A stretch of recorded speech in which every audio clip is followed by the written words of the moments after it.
Hello, everyone. Thank you so much for joining us on this Monday afternoon for this last webinar of this 4-webinar series.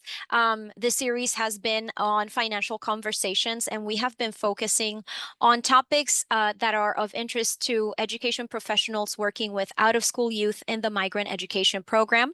For today's webinar, we're going to be talking about scams and frauds that are targeting migrant students and young adults.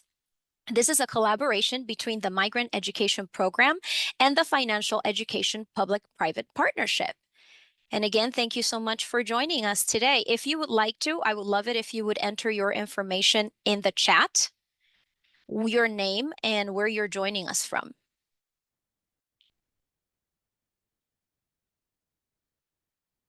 Okay, and the learning objectives for today is I'm hoping to create awareness of the scams that are targeting youths and young adults. I want to create a sense of healthy skepticism. I want students to know that if it sounds too good to be true, it probably is. And I want to share some tips and tricks on how to get this conversation started. Let me just make sure that you guys are seeing my slides advance. Thumbs up. Perfect. Thank you so much. Okay, so if you've joined us for webinars in the past, you know me already. My name is Milady Garcia, and I am the Special Populations Program Supervisor for the Financial Education Public-Private Partnership.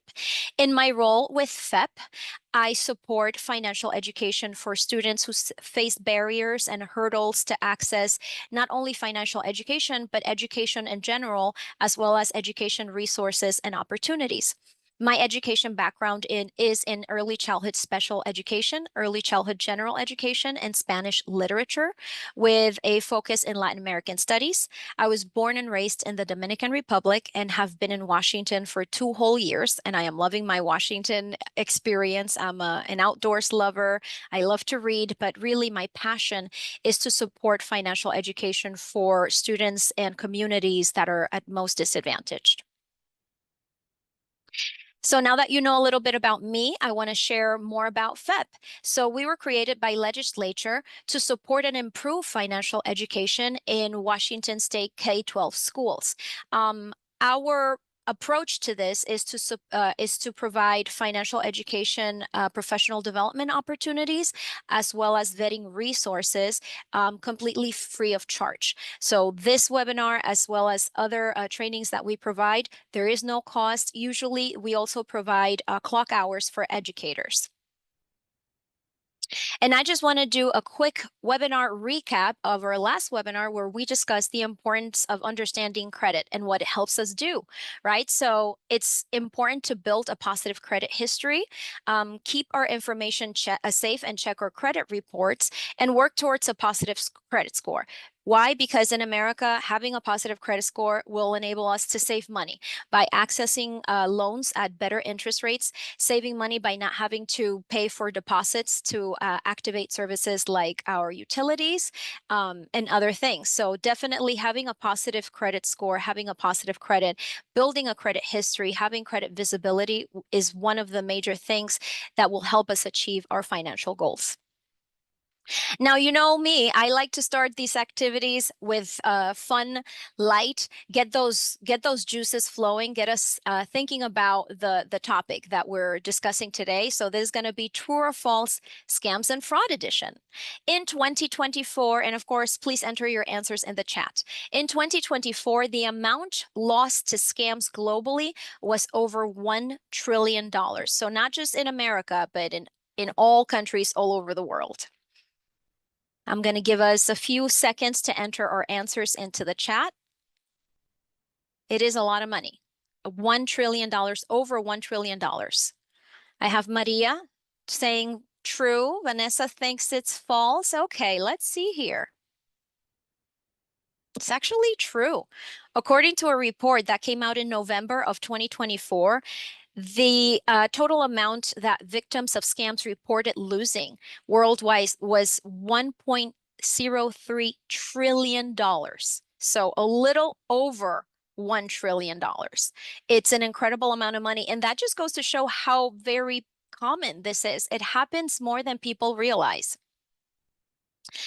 Now, younger individuals, 18 to 24-year-olds, report a greater monetary loss to scams than older individuals. Do you guys think that's true that younger individuals report greater monetary loss than older individuals? I see Tanya's comment. Oh, wow. Yeah, it is a lot of money. Okay, most of us are thinking that it's false. This one is actually true. So the most recent data from the Better Business Bureau Scam Tracker Risk Report, and this came out in 2023, but it is the most recent data that we have, shows that young adults actually lose more money when they get scammed than older adults. So young adults lose about $155 on average, while older adults lose about $109. It's a lot of money. It may not, and slowly over time, it adds up because $1 trillion is a lot of money. So now we have males reported being more susceptible to losing money once exposed to scams than others, than females. What do you think about that?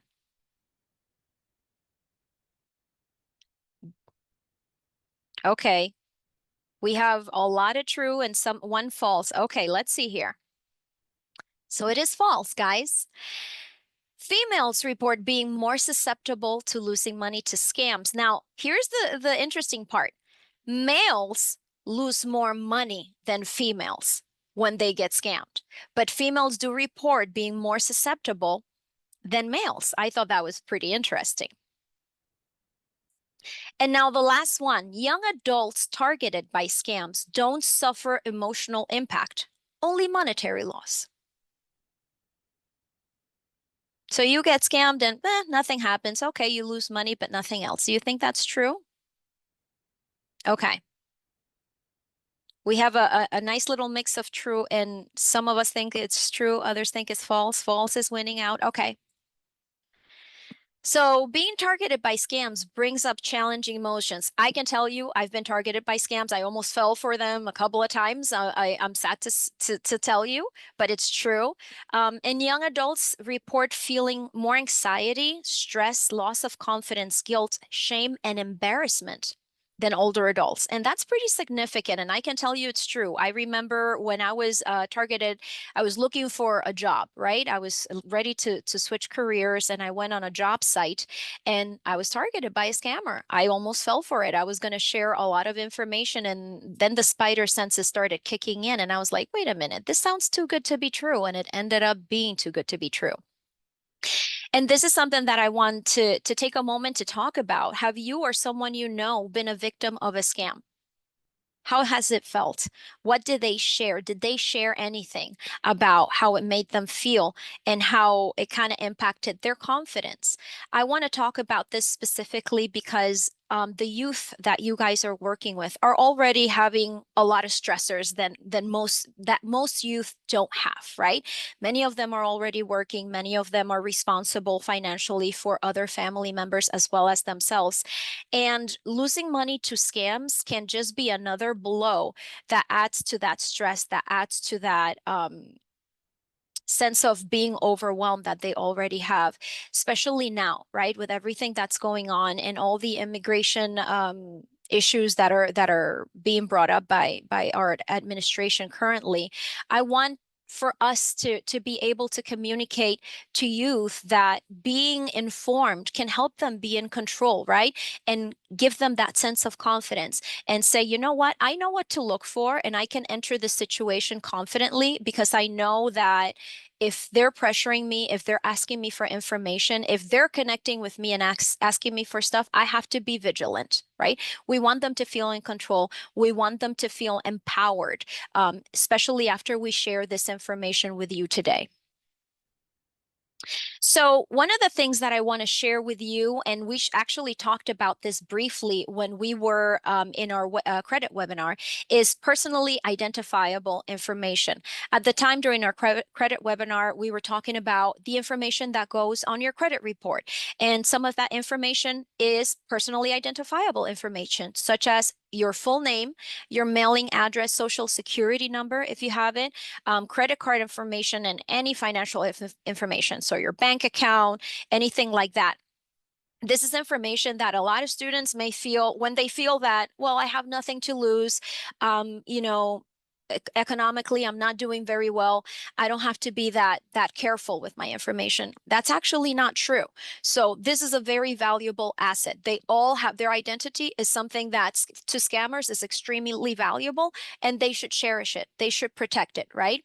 One of the main ways that youth are being targeted by scammers is through social media and through gaming platforms. So social engineering, and that's something that we're going to get into a little bit later as we continue in our webinar, is when someone creates a false identity in a false profile. They enter, information that is not true. They may be male, they're saying they're female. They may be underage, saying that they're older. And they do this basically to get in touch with you.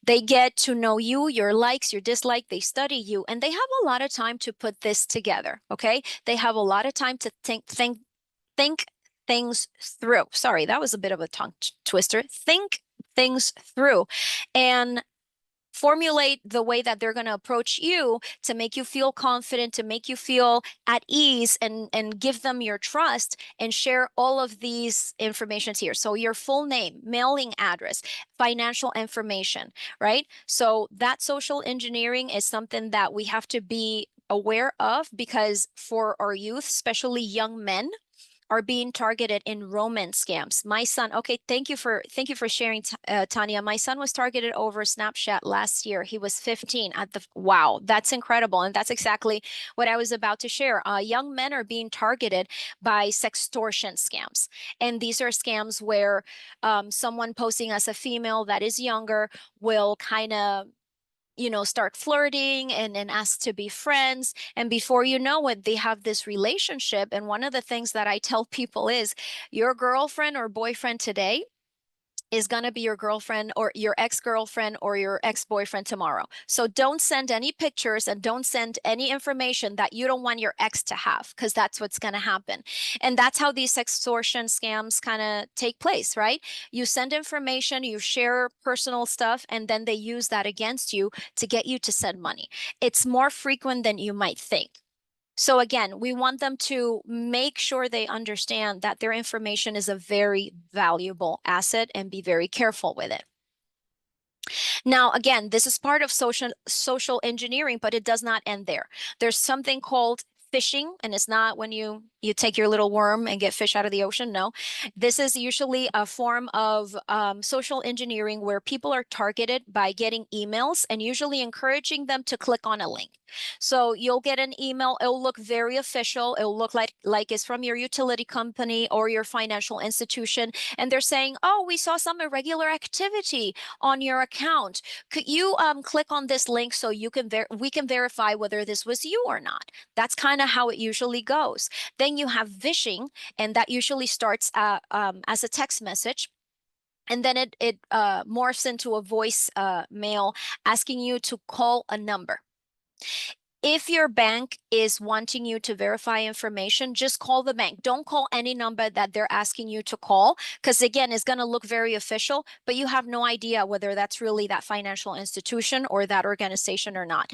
Make sure you take your time and think about it, and make sure that you take all the steps to make sure that it's legitimate. So you want to hang up and call your bank directly and say, "Hey, I need to speak to a representative because I just received this voicemail or this text message," and make sure it's not a scam, right?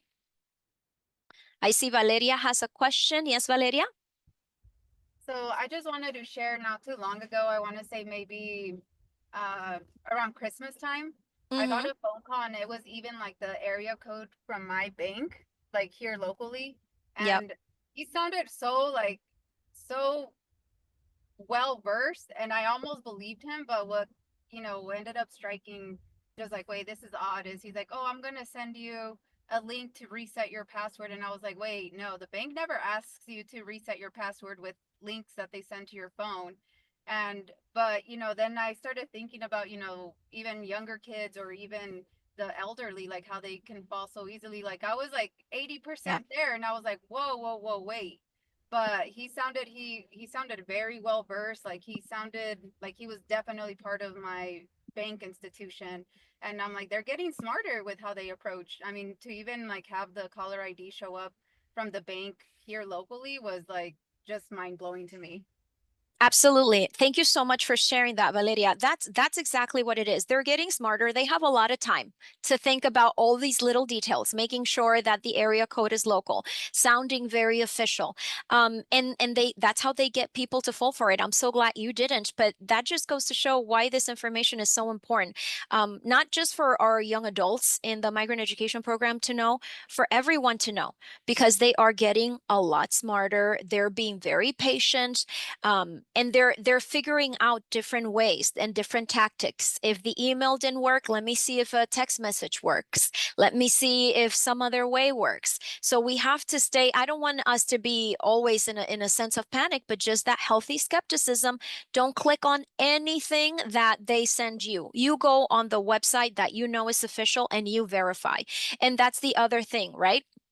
They have these fake government websites that look extremely legit, that look like the real thing, and they're asking you for your name, for your address, all that personally identifiable information. You're just giving it to them. You don't, they're not. They're making it so easy, right? It is so easy now to fall prey to these scammers. And that's what we want you to take away. Just be super skeptical and make sure you know the steps to take to know that you're not falling for a scam. Now, as I mentioned earlier, employment scams are very, very risky. I almost fell for one when I was transitioning jobs, and they're the riskiest for 18 to 24-year-olds. It makes sense, right? You just finished high school or you're ready for that next step, moving from temporary employment or part-time employment to full-time employment.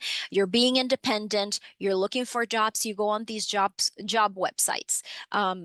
And there are many of them. You put a lot of information in there, and you have to be very, very careful. If they're promising you a job, lots of money, work you can do at home, but will ask you to send money first, you need to kind of pause, hit the brakes a little bit. I'll tell you a little bit more about what happened to me. This was going to be a virtual interview, and they asked me if I had ever done a virtual interview before.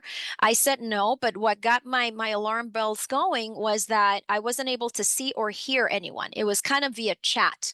And right away they were asking me about my bank information because they were going to send me money so I could set up my home office. I was going to buy a desk, I was going to buy a laptop, I was going to buy all these things with the money they sent me, but I needed to send them my bank information. And I said, "Oh no, this is completely a scam." But that's what they do. And if you're desperate enough and if you're hopeful enough, you may fall for it, right?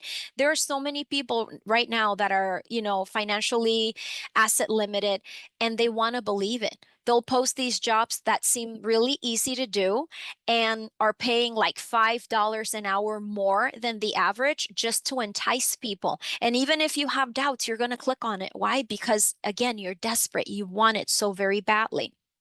So whenever you hear youth talking about going on these job sites and the job search, make sure that whenever possible, they're having an interview either in person or with a person that they can see face to face, that they search for that job or the company to make sure that there are no scams happening. You can basically put the name or of the organization, and at the end puts job scams or employment scams or complaints to see if there have been any scams reported against that organization. You never pay to get a job. That's another thing that happens a lot with newcomers. They get a lot of job offers, quote unquote, job offers, where they're asked to pay a certain amount and someone guarantees them a job. Nobody can do that, not really. And it's not legal to do something like that. Talk to someone you trust. If you're not sure about it, just talking to someone who's maybe been here longer and can give you some guidance will help you avoid falling prey to these scams. And I have two job sites that I want to share with you. USA Jobs is a federal government site where there's job openings nationwide, and these are completely legitimate. Then Career One Stop is another one that I like a lot. Is sponsored by the U.S. Department of Labor. And what I like is not just that they post jobs, but they also post trainings on there. And for youth who may not have as much experience, that might be something, a good starting point for them. And I can share my PowerPoints. I see some of you taking notes. I can share my PowerPoint with all the participants if you're interested, and they'll have all this information available with you. Now, rental and housing scams, that's another one where I feel, again, our migrant youth are moving around, migrant families are moving around at higher rates than most, right? And it is really easy to fall for these rental scams. Again, they're getting very smart. They know what they're doing. They make up these listings and they'll put real homes, right, in the neighborhood and act like that home is available when it really is not, right? They'll list it as being a lot cheaper than the rent in the area, again, to entice people. And when you're desperate and you so very badly want to save money and you want to find a nice place for your family, again, you're going to be more susceptible to fall for these kinds of scams, right? One of the things that you have to watch out for if they want you to send cash or gift cards to pay for a down deposit or down payment, wire transfer or cryptocurrency, those are not traceable. And if you send money, you're going to lose it because there's no way anybody can get your money back if you send cash or a gift card or wire transfer to make these payments. And that's what they want you to do. Oftentimes, those are the biggest red flags if they're asking you to pay for something in advance. So one of the things you want to do always is visit in person, compare prices. Again, if it sounds too good to be true, it probably is. And search online as again as well. That's a good idea. With at the end of whatever the phrase you put, either the location, rental or housing scams in an area, and see what's happening. See if anybody has reported. Just again, be super skeptical. And if you know anyone who's fallen victim to rental scams and housing scams, you can report them to reportfraud.ftc.gov or call the number on the screen. Again, these slides will be available after the presentation. Now, I have a video here that I want to share. This video is from the Federal Trade Commission, and they're focusing on scams against immigrants. Again, because of the nature of what is happening federally in our government, how our newcomers, immigrants, undocumented, even documented immigrants are being targeted right now, I feel it is important for us to know what to do to watch out for scams, because people are preying on fear and panic to get other people's money. They're gonna have no scruples and try to get as much money as they can get out of a person that is desperate enough to make sure that they have a legal status here in the United States. It's a short video and it has a lot of good information. Give me a thumbs up if you can hear it, please. Hi, I'm Monica Vaca, an Assistant Director with the Federal Trade Commission.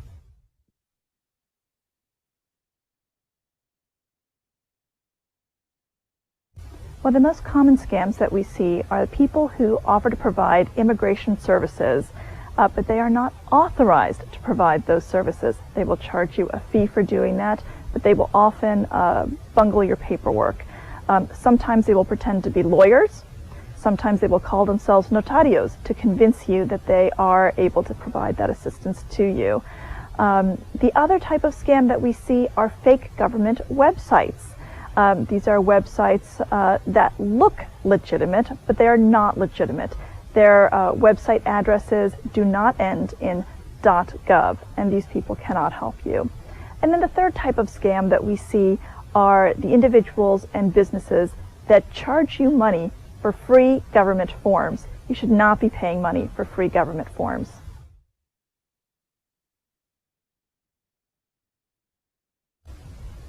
In Latin America, the term notario refers to a highly specialized lawyer. In this country, notarios or notary publics are not lawyers. They are not authorized to provide you with immigration services,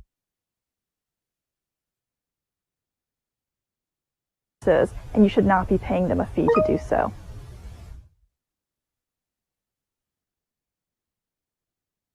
So people who get scammed will of course lose the money that they have invested. Whatever fees that they have paid will be gone. But more importantly, for a lot of people, their immigration status can be jeopardized by filling out the wrong form, by missing a deadline, By having incorrect information on a form, a person's immigration status can be put in significant jeopardy.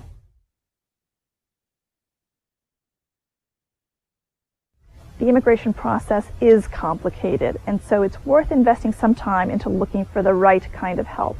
Look for a lawyer, preferably an immigration lawyer in good standing. You can also look for an accredited representative at a recognized organization. These folks will charge you fees for their services, but there may be organizations in your area that can provide you with free or low-cost assistance.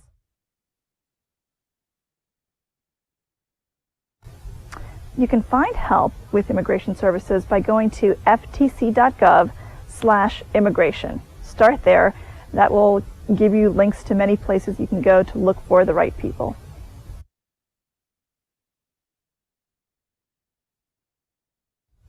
If you see a scam, please report it to the Federal Trade Commission. You can report it at ftc.gov. You can report it in English or Spanish. We know that some people are nervous about providing too much information, but people should feel free to provide whatever information they feel comfortable providing.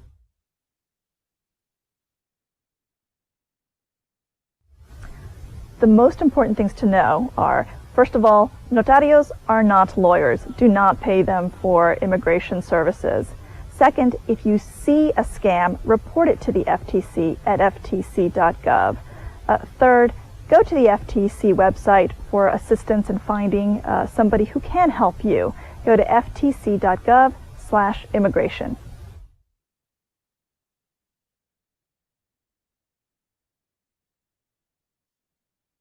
Okay, I thought that video was very informative. And now I want to take a moment to ask you guys if you have any questions pertaining to that information. I'm going to put the website in the chat.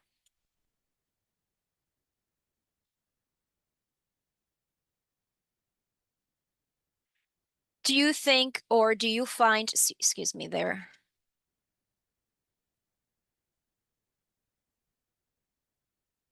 Do you think that that information will be useful to the communities and families that you serve?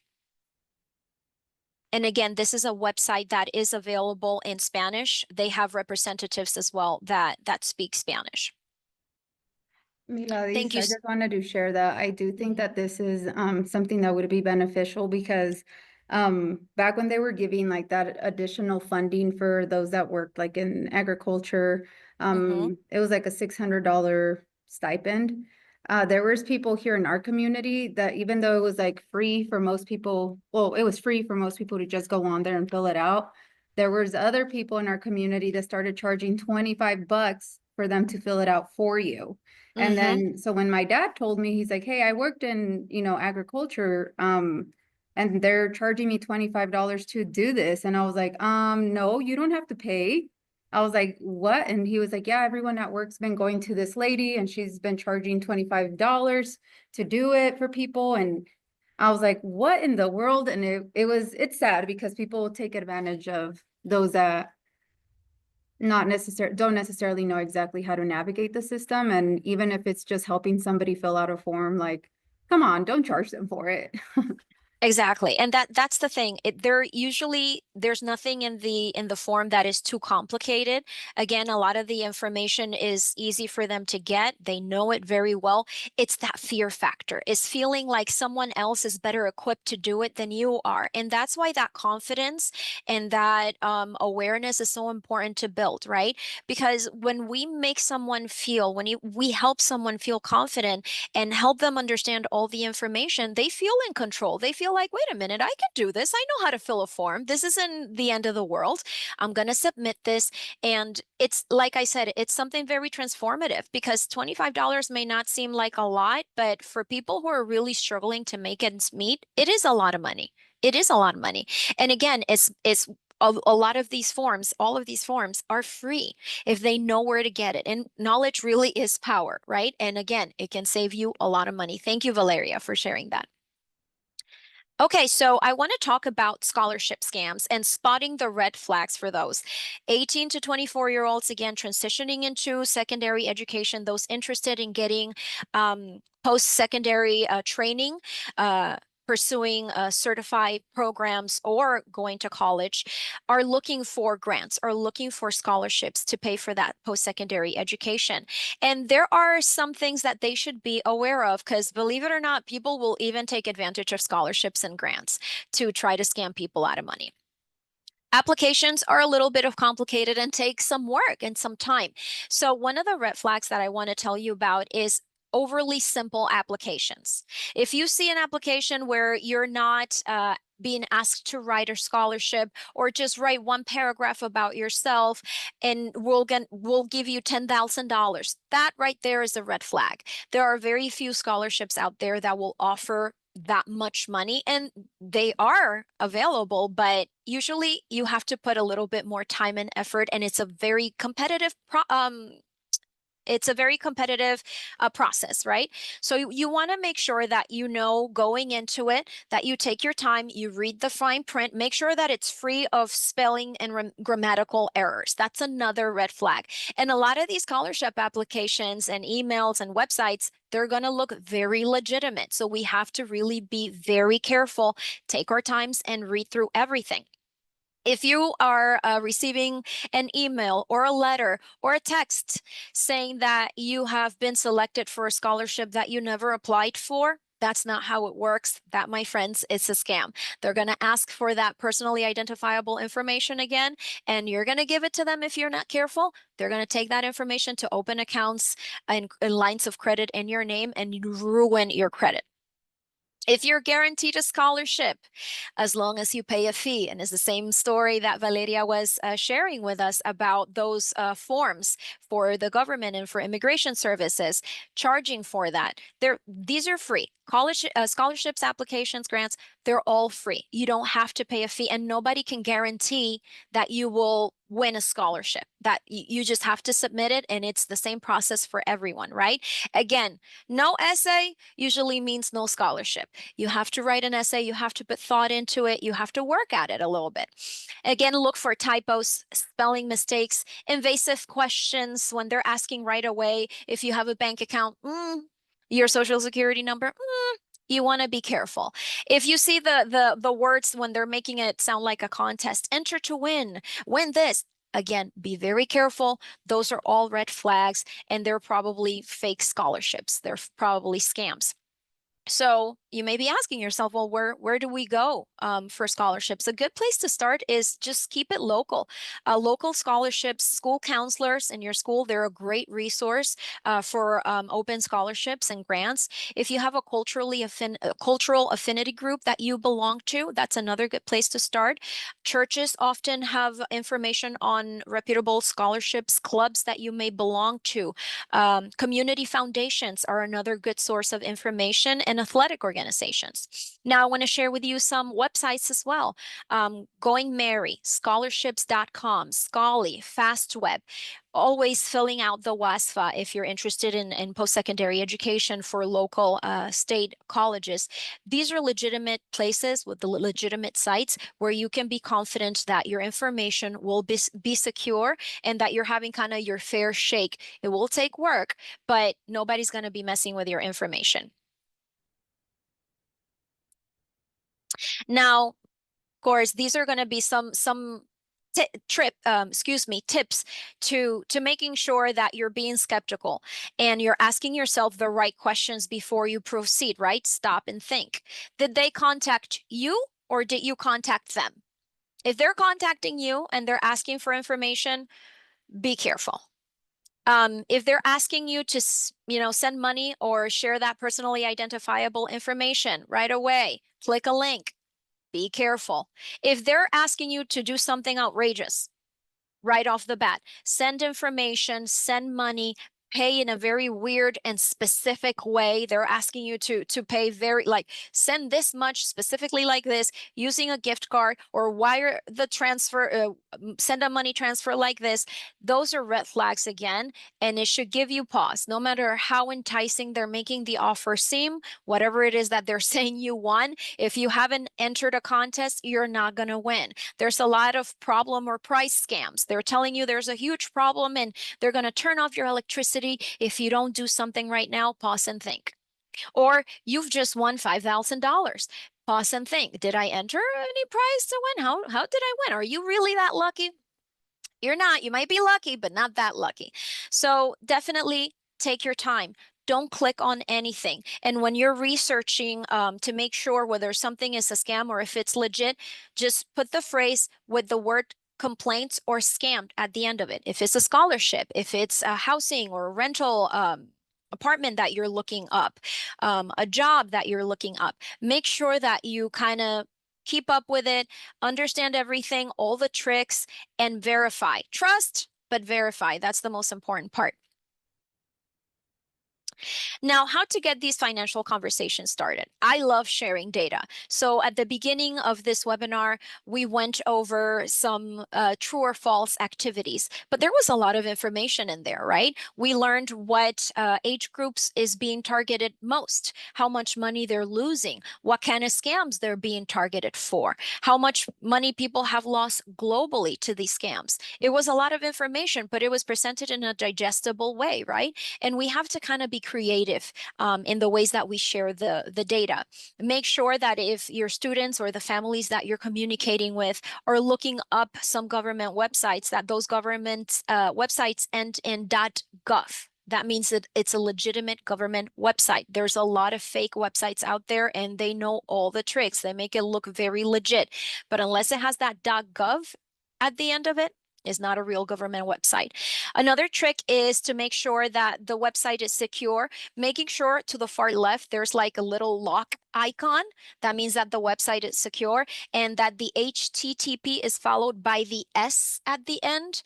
That also means that the website is secure. So you have a better chance of having your information safe and secure in that website.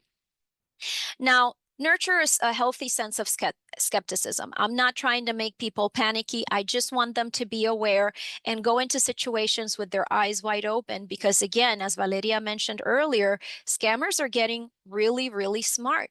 They're taking their time. They're doing their research. They're doing their homework, all to get you to send them money or send them information that is just as good as money in the hands of these scammers, right? Be a savvy consumer. Think about it. In our first webinar, when we were talking about budgeting, we used the 24-hour rule, right? We talked about the 24-hour rule. If you're going to make a big purchase, just hit the brakes, wait 24 hours, and then see if you're still as interested in buying it. Is the same thing with scams. If it's kind of sounding too good to be true and you're not sure, just wait 24 hours, talk to someone, reach out to someone you trust that has good information, or just do your own research before you go on. Communicate the importance of slowing down. They're using a lot of fear tactics. They're using a lot of pressure tactics, threatening that you're going to lose power, that you're going to be kicked out of your home, that somebody used your credit card information and made this purchase. Click on this link to verify whether it was really you. Just stop and think. Call them yourself. Don't use any links or any information that they're sending you. You go on the website, you do the homework, and you connect with them yourself and verify. And the golden rule, of course, is this. If it sounds too good to be true, it probably is. You may be lucky, but not lucky enough to enter contests, to win contests you haven't entered, or get scholarships you haven't really had to work hard for. That's kind of how it is, right? And if it seems too good to be true, if it sounds too good to be true, if he or she is way too good looking to be single, they probably aren't, and it's a scam. Now I want to end this kind of by just playing another little game. This is called Scammer Score. And we're going to kind of review some of the information, see if I was able to inject all that skepticism, that healthy skepticism into you guys. So the first one we have here says, I applied for a job on a job site and got a request for an interview. The interview was virtual and it was all via chat, so I didn't see or hear anyone. They're paying $5 more per hour than the average, and it's a remote position. They'll send me a check so I can buy my work equipment. They need my date of birth, my full name, address, and bank account information to deposit the check. What do you guys think? Please enter in the chat. Do you think this is a scam or did this person score? Thank you, Vanessa. Thank you, Maria. Scam. Scam, that's right. It is a scam. And can you share with me what the red flags, they're all over the place, right? Can you share with me what these red flags are that let you know right away based on what we discussed today that it's a scam? And you can go ahead and unmute, that's fine. They'll pay you $5 more and it's remote. Too That's good to be hard. true. Too good to be true usually is. Thank you, Valeria. Also, if they're asking for your bank account right away and all this personally identifiable information, you should just pump the brakes on it. Now let's do one more. Oh, sorry. There we go. I met someone online who made a ton investing. I've always wanted to get into investing. They're willing to teach me how and where to invest. I would invest the money myself. And I was shown what website to visit and how to set up an account so I could start earning as much as they did. Scam or score?